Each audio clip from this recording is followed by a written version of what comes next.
നമസ്കാരം. മലയാളി വാർത്ത ഇൻസൈഡിലേക്ക് സ്വാഗതം. ഒടുവിൽ ബോബി ചെമ്മണ്ണൂരിന് ഹൈക്കോടതി ജാമ്യം അനുവദിച്ചു. ഇന്ന് ഉച്ചകഴിഞ്ഞ് 3:30 വിധി പുറത്തുവരും. ബോബി ചെമ്മണ്ണൂരിനെതിരെ ശക്തമായ വിമർശനങ്ങൾ കോടതി ഉന്നയിച്ചപ്പോൾ ഒരുപക്ഷെ ജാമ്യം നിഷേധിക്കുമോ എന്ന ഭയം ബോബി ചെമ്മണ്ണൂരിൻ്റെ അഭിഭാഷകന് പോലുമുണ്ടായി. എന്നാൽ വാക്കാൽ കോടതി ജാമ്യം അനുവദിച്ചു. പ്രതിയുടെ പരാമർശങ്ങളിൽ എങ്ങനെ ഡബിൾ മീനിംഗ് ഇല്ല എന്ന് പറയാൻ കഴിയുമെന്നാണ് കോടതിയുടെ ചോദ്യം. 7 വർഷം വരെ തടവ് ശിക്ഷ കിട്ടാവുന്ന കുറ്റമേ പ്രതി ചെയ്തിട്ടുള്ളൂ. അതുകൊണ്ട് തന്നെ ജാമ്യം അനുവദിക്കണമെന്ന് പ്രതിഭാഗം അഭിഭാഷകൻ.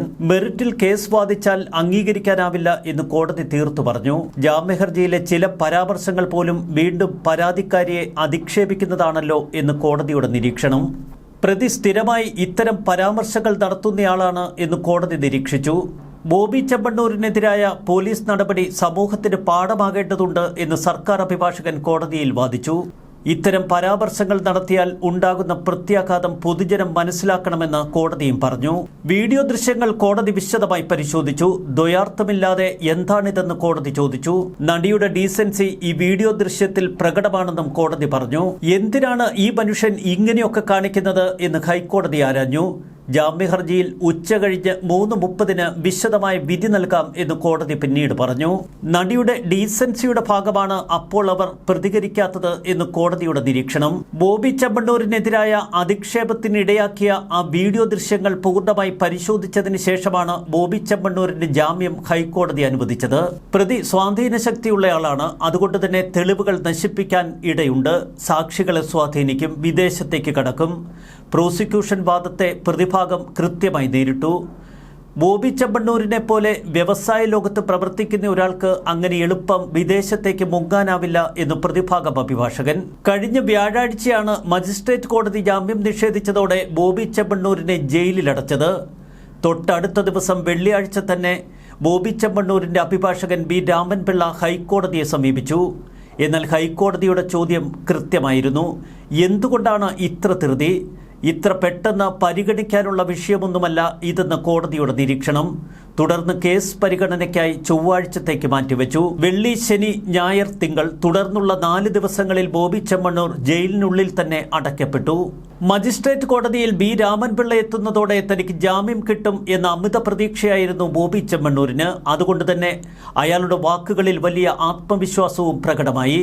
ബോബി ചെമ്മണ്ണൂരിന് ജാമ്യം ലഭിക്കും എന്ന നിലയിൽ തന്നെയായിരുന്നു ആദ്യഘട്ടത്തിൽ ബി രാമൻപിള്ള പ്രതികരിച്ചത്.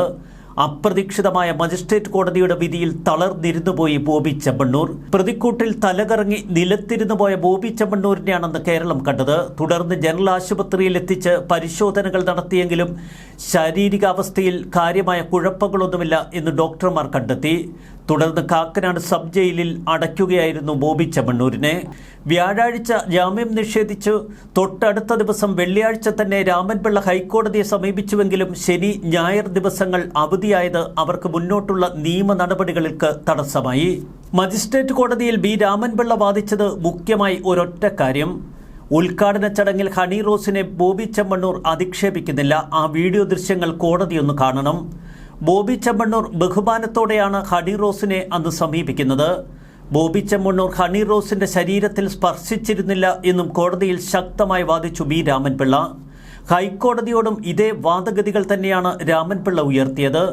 വീഡിയോ ദൃശ്യങ്ങൾ കോടതി പരിശോധിക്കണമെന്ന് രാമൻപിള്ള ആവശ്യപ്പെട്ടു. അതനുസരിച്ച് വീഡിയോ ദൃശ്യങ്ങൾ കോടതി പരിഗണിച്ചു. സമാനതകളില്ലാത്ത വിവാദങ്ങളും ചർച്ചകളുമാണ് ബോബി ചെമ്മണ്ണൂരിന്റെ അധിക്ഷേപ പരാമർശങ്ങളെ തുടർന്ന് കേരളത്തിൽ ഉയർന്നത്. ബോബി ചെമ്മണ്ണൂർ കഴിഞ്ഞ കുറെ കാലങ്ങളായി സ്ത്രീത്വത്തെ അപമാനിക്കുന്ന നിരവധി പരാമർശങ്ങൾ നടത്തുന്നു. എന്നാൽ ഹണി റോസിനെതിരെ കൃത്യമായ വിമർശനങ്ങൾ ബോബി ചെമ്മണ്ണൂർ കേസിന് പിന്നാലെ ഉയർന്നു വന്നത് ബോബി ചെമ്മണ്ണൂരിന് അനുകൂലമായ ഒരു വികാരത്തിനിടവരുത്തി. രാഹുൽ ഈശ്വർ തൊടുത്തുവിട്ട ആരോപണങ്ങൾ ഹണി റോസിനെ ചൊടിപ്പിച്ചു. തുടർന്ന് രാഹുൽ ഈശ്വറിനെതിരെ പരാതിയുമായി എറണാകുളം സെൻട്രൽ പോലീസിനെ സമീപിച്ചിരുന്നു ഹണി റോസ്. ഇതോടെ പൊതുവികാരം ഹണി റോസിനെതിരാകുന്ന കാഴ്ചയാണ് കേരളം കണ്ടത്. വിമർശിക്കുന്നവരെയൊക്കെ ജയിലിലടയ്ക്കാനുള്ള പദ്ധതിയാണോ ഹണി റോസിന് എന്ന ചോദ്യങ്ങൾ സമൂഹ മാധ്യമങ്ങളിൽ സ്വാഭാവികമായി ഉയർന്നു. ഹണി റോസിന്റെ വസ്ത്രധാരണ രീതിയെ പരസ്യമായി ചോദ്യം ചെയ്തുകൊണ്ട് രാഹുൽ ഈശ്വർ വീണ്ടും പ്രതികരണങ്ങളിൽ മുഴങ്ങി. ബോബി ചെമ്മണ്ണൂരിനെ പൊതു ഓഡിറ്റിംഗിന് വിധേയമാക്കുന്നത് പോലെ ഹണി റോസിന്റെ വസ്ത്രധാരണ രീതിയും ഓഡിറ്റിംഗിന് വിധേയമാകണമെന്നാണ് രാഹുൽ ഈശ്വർ തുടർച്ചയായി ആവശ്യപ്പെട്ടത്. എന്നാൽ വസ്ത്രധാരണ രീതി ഒരു വ്യക്തിയുടെ സ്വാതന്ത്ര്യമാണ്.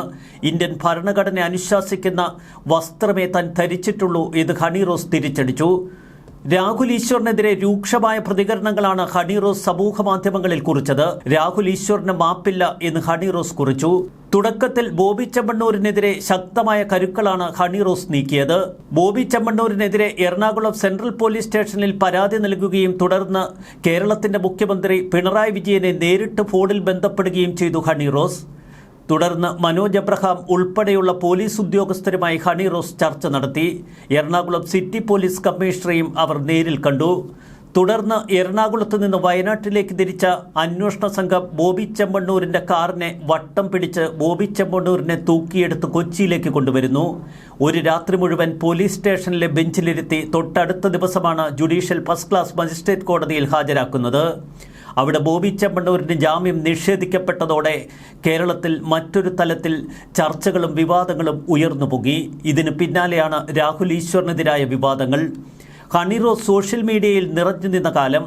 വാർത്താമാധ്യമങ്ങളുടെ പരിപൂർണ പിന്തുണയിൽ ഹണി റോസ് തന്റെ യുദ്ധം പ്രഖ്യാപിക്കുന്നു. എന്നാൽ യുദ്ധം അതിരുകടന്നപ്പോൾ സോഷ്യൽ മീഡിയയും മാധ്യമങ്ങളുമൊക്കെ അവരെ പൂർണ്ണമായി കൈവിടുന്ന കാഴ്ച. ബോബി ചെമ്മണ്ണൂർ ജാമ്യം നേടി ജയിലിന് പുറത്തിറങ്ങുമ്പോൾ സ്വീകരിക്കാൻ വലിയ ഒരുക്കങ്ങളാണ് ഇപ്പോൾ ബോച്ചെ ഫാൻസുകാർ നടത്തിക്കൊണ്ടിരിക്കുന്നത്. കൊച്ചിയിൽ വെച്ച് തന്നെ വിപുലമായ സ്വീകരണ പരിപാടികൾക്ക് അവർ ഒരുക്കം നടത്തുന്നു. എന്നാൽ കോടതി ഉത്തരവിൽ ഇതിനെതിരെ എന്തെങ്കിലും പരാമർശങ്ങൾ ഉണ്ടാകുമോ എന്ന് ഉറ്റുനോക്കുകയാണ് പോലീസ്. മെൻസ് അസോസിയേഷനും ചില സ്വീകരണ പരിപാടികളുമായി കൊച്ചിയിലേക്ക് നീങ്ങുന്നു. ഈ വിഷയത്തിൽ കൂടുതൽ പ്രതികരണങ്ങൾ പാടില്ല എന്ന് കോടതി നിഷ്കർഷിച്ചേക്കാം. സമാനതകളില്ലാത്ത വിവാദങ്ങൾ തൊടുത്തുവിട്ട ബോബി ചെമ്മണ്ണൂരിന്റെ അശ്ലീല പരാമർശങ്ങൾക്ക് അങ്ങനെ താൽക്കാലികമായി ഒരു സ്റ്റേ അത് ഹൈക്കോടതിയിൽ നിന്നുണ്ടാവുന്നു. അതിലപ്പുറം ബോബി ചെമ്മണ്ണൂരിന്റെ ശിക്ഷ തൽക്കാലത്തേക്ക് മതി എന്ന് കോടതിയും കണക്കുകൂട്ടുന്നുണ്ടാവാം. അതുകൊണ്ടാവും ഈ ജാമ്യം. ന്യൂസ് ഡെസ്ക് മലയാളി വാർത്ത ഇൻസൈഡ്.